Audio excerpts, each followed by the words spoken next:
மாண்புமிகு பேரவைத் தலைவர் அவர்களே, மாண்புமிகு முன்னாள் முதல்வர் அவர்களுக்கு உங்கள் மூலமாக சொல்லிக் கொள்வது என்னவென்றால், காலையில் கூட மதிப்பிற்குரிய அதிமுக உறுப்பினர் அவர்கள் வேதனைப்பட்டு சொன்னார், எடப்பாடியார் அவர்கள் பேசும்போது நேரலை துண்டிக்கப்பட்டது. உடனே ஓடோடி சென்று நானே அதிகாரிகளிடம் பேசி அதை காட்டச் சொல்லி கண்ணால் பார்த்து வந்து உங்கள் மூலம் தெரிவிக்கிறேன் என்னவென்றால், ஒரு நொடி கூட நேரலை துண்டிக்கப்படவில்லை, அனைத்தும் நேரலையில் சென்று கொண்டிருக்கிறது என்பதை உறுதி செய்து கொள்கிறேன். எனவே உங்கள் சிரித்த முகங்கள் நேரலையில் மக்கள் பார்த்து கொண்டிருக்கிறார்கள். எனவே பேசும்போது அந்த துறை சார்ந்த கவனமாக பேச வேண்டும், மக்கள் பார்த்து கொண்டிருக்கிறார்கள் என்பதை உங்கள் மூலமாக உறுப்பினர்கள் தெரிவித்துக் கொள்கிறேன். முடிச்சுங்க. மாண்புமிகு பேரவைத் தலைவர்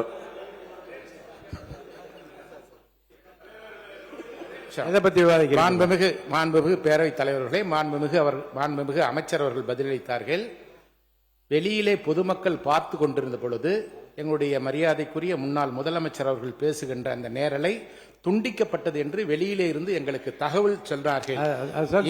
இங்கே பதிவு செய்யப்பட்டது, ஆனால் வெளியிலே ஒளிபரப்பு செய்யப்படவில்லை என்பதுதான் நிதர்சனமான உண்மை. இதை மறுக்க கூடாது. நான் அவையிலிருந்து இப்ப வெளியே சென்று வருகிற போதும் துறையினுடைய உயரதிகாரி சந்தித்து என்ன நடந்ததை பற்றி விளக்கம் கேட்டேன். 10 நிமிடத்தில் எனக்கு பதில் சொன்னார்கள். ஒரு நிமிடம் கூட அது தடையில்லாமல் தான் சென்ற தகவல் எனக்கு தெரிவித்திருக்கிறார்கள்.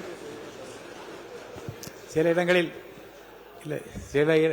சில ஊர்களில் சில பேருங்க கொஞ்சம் கவனிங்க, ஆர்வமாக பார்த்து கொண்டிருக்கிற போது சில வீடுகளில் ஏற்பட்டிருக்கிற தடங்கள் காரணமாக பார்க்க முடியாமல் போயிருக்குமே தவிர, இங்கே இருந்து எந்த விதமான உத்தரவோ இங்கே இருந்து எந்த ஒளிபரப்பை தடுக்க வேண்டிய எண்ணமோ இல்லை என்பதை நான் தெளிவுபடுத்த விரும்புகிறேன்.